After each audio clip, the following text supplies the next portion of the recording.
आणि महाविकास आघाडीची आज ट्रायडंटमध्ये एक बैठक पार पडतेय। पण इथे महाविकास आघाडी ठाकरे गट एकूण 22 लोकसभा मतदारसंघात आपले उमेदवार देणार असल्याचं कळतंय। ठाकरे गटानं कालच 17 लोकसभा मतदारसंघातल्या उमेदवारांची यादी जाहीर केली आहे। उर्वरित मतदारसंघ आहेत कल्याण, पालघर, जळगाव, उत्तर मुंबई आणि हातकणंगले। या 5 लोकसभा मतदारसंघाचे उमेदवार ठाकरे गट कधी जाहीर करणार याकडे सर्वांचं लक्ष लागलंय। आपले प्रतिनिधी वेदांत नेप सध्या आपल्या सोबत आहेत। वेदांत, 5 लोकसभा मतदारसंघात ज्याचा उल्लेख आता नुकता झाला, तर तिथे उमेदवार जाहीर करण्यामध्ये नेमक्या अडचणी काय येतात? म्हणजे 17 उमेदवार जाहीर झाले, पण या 5 जागांवरचे का रखडलेत आणि अशी कोणती नावं चर्चेत आहेत या 5 मतदारसंघांसाठी?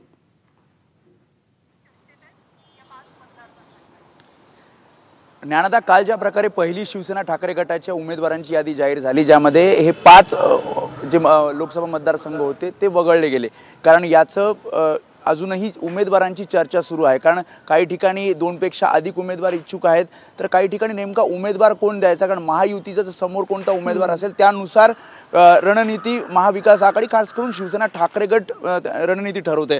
आणि त्यामुळेच उत्तर मुंबई लोकसभा मतदारसंघ जो आता शिवसेना ठाकरे गटाकडे आलेला आहे, त्या ठिकाणी नेमका उमेदवार कोण द्यायचा, ज्यामध्ये नाव चर्चेत आहे विनोद घोसाळकर यांचं। विनोद घोसाळकर हे माजी आमदार होते, त्यामुळे उत्तर मुंबई लोकसभा मतदारसंघात विनोद घोसाळकर यांना लोकसभेचं तिकीट दिलं जाऊ शकतं। मात्र अजूनही यावर चर्चा सुरू आहे। दुसरं म्हणजे पालघर लोकसभा मतदारसंघ। पालघर लोकसभा मतदारसंघामध्ये भारती कांबडी यांचं नाव चर्चेत होतं, मात्र अजूनही त्यांच्या नावावर शिक्कामोर्तब करण्यात आलेलं नाहीये। कारण जी माहिती आता मिळते त्यामध्ये काँग्रेसचे माजी खासदार दामोदर शिंगडा यांचे पुत्र सचिन शिंगडा हे कदाचित शिवसेना ठाकरे गटामध्ये प्रवेश करू शकतात आणि त्यांना लोकसभा ची जी पालघरची उमेदवारी आहे ती त्यांना मिळू शकते।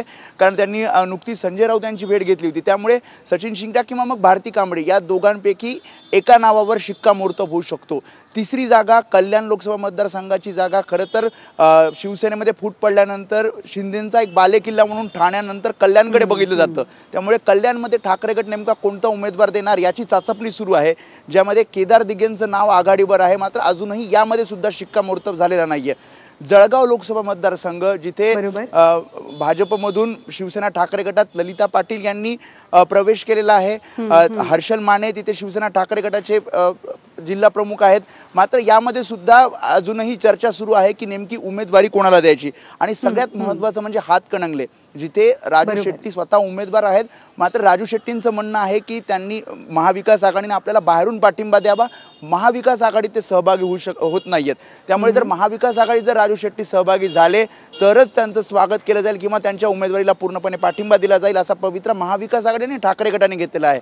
आणि जर ते महाविकास आघाडीत सहभागी होत नसतील तर शिवसेना ठाकरे गट आपला नवा उमेदवार देण्याच्या तयारीत आहे, ज्यामध्ये नरके आणि मिंचेकर यांचं नाव आघाडीवर आहे। त्यामुळे अजूनही आज एक महत्त्वाची बैठक महाविकास आघाडीची होणार आहे, तर त्या बैठकीमध्ये सुद्धा या सगळ्या मुद्द्यांवरती चर्चा होऊन 5 जागांवरचे उमेदवार घोषित होतात का हे बघावं लागेल। धन्यवाद वेदांत या माहितीबद्दल।